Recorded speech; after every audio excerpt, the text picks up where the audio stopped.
ഇന്ന് നമ്മളിവിടെ ഉണ്ടാക്കുന്നത് ഒരു ഈദ് സ്പെഷ്യൽ ചിക്കൻ ഫ്രൈ ആണ്. ഇത് ഉണ്ടാക്കാനായിട്ട് ഞാനിവിടെ 1/2 കിലോ ചിക്കൻ കഴുകി വൃത്തിയാക്കി അതിൻ്റെ നനവെല്ലാം പോക്കിയെടുത്തിട്ടുണ്ട്.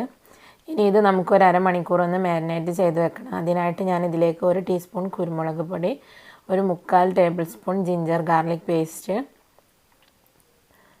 ആവശ്യത്തിനുള്ള ഉപ്പ്, ഒരു 3 ടേബിൾ സ്പൂൺ പാല്, സാധാരണ പശുവിൻ പാൽ, ഇത് ചേർത്ത് നന്നായി മിക്സ് ചെയ്ത് നമുക്കൊരു അരമണിക്കൂർ ഒന്ന് മാറ്റി വെക്കാം. ഇതിപ്പോൾ ഞാൻ മിക്സ് ചെയ്തെടുത്തിട്ടുണ്ട്. ഇനി ഇതൊരു അരമണിക്കൂർ റെസ്റ്റ് ചെയ്യാനായിട്ട് വെക്കണം. അതിനുശേഷം നമുക്കിത് ഫ്രൈ ചെയ്തെടുക്കണം. ഇതിപ്പോൾ ഇവിടെ ഏകദേശം അരമണിക്കൂർ ആയിട്ടുണ്ട്. ഇനി നമുക്കിതൊന്ന് ഓരോ പീസായിട്ട് എടുത്ത് കോട്ട് ചെയ്തെടുക്കണം.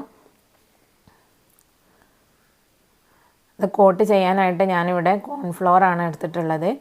അപ്പോൾ നമുക്ക് ഓരോ പീസായിട്ട് എടുത്ത് കോൺഫ്ലോറിൽ നല്ലതുപോലെ റോൾ ചെയ്തെടുക്കാം. എല്ലാ വശത്തും കോൺഫ്ലോർ നല്ലതുപോലെ പിടിക്കുന്ന രീതിയിൽ വേണം റോൾ ചെയ്തെടുക്കാനായിട്ട്.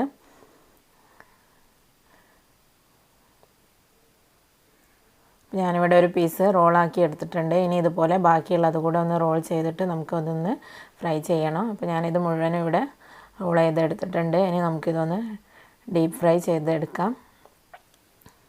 ഫ്രൈ ചെയ്യാനായിട്ട് ഞാനൊരു ചീനച്ചട്ടിയിൽ എണ്ണ ചൂടാക്കിയിട്ടുണ്ട്. നിങ്ങൾ സാധാരണ ഉപയോഗിക്കുന്ന ഏത് എണ്ണ വേണമെങ്കിലും ഉപയോഗിക്കാം, ഏതായാലും കുഴപ്പമൊന്നുമില്ല. ഇതിനകത്തേക്ക് ഒരു ലോ മീഡിയം ഫ്ലെയിമിലിട്ടിട്ട് വേണം നമുക്കിതൊന്ന് ഫ്രൈ ചെയ്തെടുക്കാനായിട്ട്. നല്ല ക്രിസ്പി ആയിട്ട് പുറമെ നല്ല ഗോൾഡൻ ഫ്രൈ ആയിട്ട് കിട്ടുന്ന സമയം വരെ നമുക്കിത് ഫ്രൈ ചെയ്തെടുക്കണം.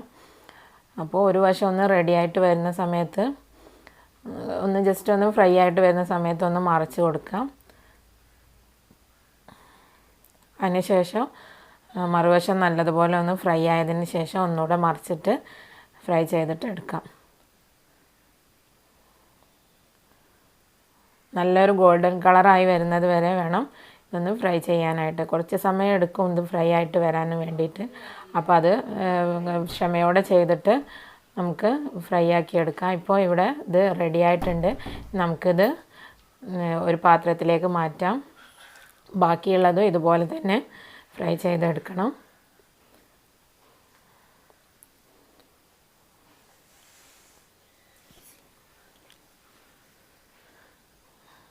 അപ്പോൾ ഞാനിത് മുഴുവൻ ഇവിടെ ഫ്രൈ ചെയ്തെടുത്തിട്ടുണ്ട്. ഇനി നമുക്ക് ഇതിനൊരു നെക്സ്റ്റ് സ്റ്റെപ്പ് കൂടെ ഉണ്ട്, അതുകൂടെ ചെയ്യാം. അതിനായിട്ട് ഞാനൊരു കടായിയാണ് എടുത്തിട്ടുള്ളത്. അതിനകത്തേക്ക് 1 ടേബിൾ സ്പൂൺ ഓയിൽ ഒഴിച്ച് കൊടുക്കുക. ഏത് ഓയിലാണെങ്കിലും കുഴപ്പമില്ല, നിങ്ങൾ സാധാരണ ഉപയോഗിക്കുന്ന ഓയിൽ ഉപയോഗിക്കാം. അതിലേക്ക് ഒരു 3 അല്ലി വെളുത്തുള്ളി ചെറുതായി അരിഞ്ഞത് ചേർത്തൊന്ന് നന്നായി ഫ്രൈ ആക്കി എടുക്കണം. വെളുത്തുള്ളിക്ക് ഒരു ഗോൾഡൻ കളർ വരണം, അപ്പോൾ നല്ലൊരു ഫ്ലേവറും ഉണ്ടാവും നമ്മളെ വെളുത്തുള്ളി മൊരിഞ്ഞ് വരുന്ന സമയത്ത്. ആ സമയത്ത് നമുക്കിതിലേക്ക് 1 ടീസ്പൂൺ സോയാ സോസ് ചേർത്ത് കൊടുക്കാം.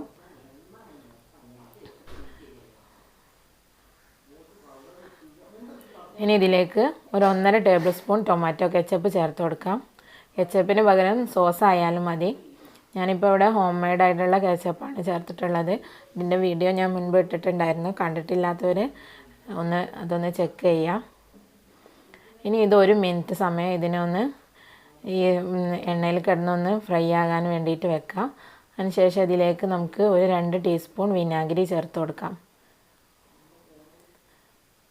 നല്ലതുപോലെ മിക്സ് ചെയ്തതിന് ശേഷം നമുക്ക് നമ്മൾ നേരത്തെ ഫ്രൈ ചെയ്ത് വെച്ചിട്ടുള്ള ചിക്കൻ ഇതിനകത്തേക്ക് ചേർത്തൊന്ന് മിക്സ് ചെയ്തെടുക്കണം. നമ്മൾ ഈ ചേർത്തിട്ടുള്ള സോസും വിനാഗിരി എല്ലാം കൂടെ ഈ ചിക്കനിൽ പിടിക്കുന്ന ആ ഒരു സമയം വരെ മിക്സ് ആക്കിയാൽ മതി. ലോ ഫ്ലെയിമിൽ വെച്ചിട്ട് ചെയ്യണം ഈ പ്രോസസ്സ്. നമ്മൾ ഈ സോസും ഇതെല്ലാം ചേർക്കുന്നത് ലോ ഫ്ലെയിമിൽ വെച്ചിട്ട് വേണം ചെയ്യാനായിട്ട്, അല്ലെങ്കിൽ കരിഞ്ഞ് പുകഞ്ഞിട്ടുള്ളൊരു സ്മെല്ല് വരും.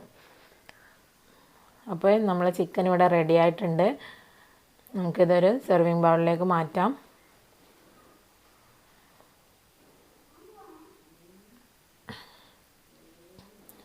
ഇതിൻ്റെ മുകളിൽ ഒരല്പം വെളുത്ത എള്ള് തൂവി നമുക്കൊന്ന് ചെറുതായി ഇതൊന്ന് ഗാർണിഷ് ചെയ്യാം. ഇത് ഓപ്ഷണലാണ്, എങ്ങനെ ചെയ്യണമെന്ന് നിർബന്ധമൊന്നുമില്ല കേട്ടോ. അപ്പോൾ നമ്മുടെ ടേസ്റ്റി ആയിട്ടുള്ള ചിക്കൻ ഫ്രൈ ഇവിടെ തയ്യാറായിട്ടുണ്ട്. വരുന്ന ഇതിനെല്ലാവരും ഇതൊന്ന് ട്രൈ ചെയ്ത് നോക്കുക. നിങ്ങളുടെ അഭിപ്രായങ്ങളൊക്കെ അറിയിക്കുക. വീഡിയോ ഇഷ്ടമായെങ്കിൽ ഷെയർ ചെയ്യാനും ലൈക്ക് ചെയ്യാനും മറക്കരുത്. കുട്ടികൾക്കൊക്കെ നല്ല ഇഷ്ടമാവുന്ന ഒരു റെസിപ്പിയാണിത്. അപ്പോൾ ഇതുവരെ ചാനൽ സബ്സ്ക്രൈബ് ചെയ്യാത്ത ആളാണെങ്കിൽ സബ്സ്ക്രൈബ് ചെയ്യാൻ മറക്കരുത് കേട്ടോ.